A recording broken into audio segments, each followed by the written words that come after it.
Hello everyone, ఈరోజు bachelors కూడా ఈజీగా చేసుకోగలిగే పద్ధతిలో చెప్తున్నానండి.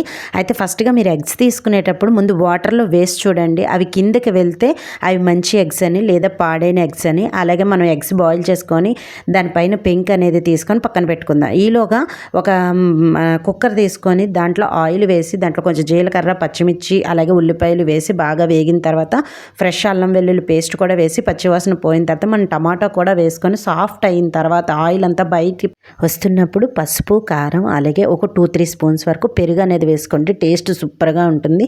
బాగా వేగిన తర్వాత దీంట్లో గరం మసాలా అలాగే కొంచెం కసూరి మేతి కూడా వేసుకొని బాగా కలుపుకున్న తర్వాత ఇందులో మీకు ఎంత వాటర్ కావాలనుకుంటున్నారో అంత వాటర్ అనేది వేసుకొని మూత పెట్టి కొంతసేపు అది యాగనివ్వాలి. ఈలోగా మనకి ఒక కడాయి పెట్టి దానిలో ఆయిల్ వేసి పసుపు, కారం వేసుకొని ఎగ్స్కి ఇలాగా కొంచెం కటింగ్స్ పెట్టుకొని మనం ఇలాగ ఎగ్స్ అనేవి ఫ్రై చేసుకోవాలి. ఇలా ఫ్రై చేయడం వల్ల ఉప్పు, కారం మంచిగా పడుతుంది. ఇందులోనే సాల్ట్ కూడా యాడ్ చేసుకోవాలి. ఫైనల్గా ఇది ఫ్రై అయిన తర్వాత ఇప్పుడు మన కర్రీ చూడండి, మంచిగా థిక్ గ్రేవీ అయితే వచ్చేసింది కదా, సూపర్గా ఉంది కదా.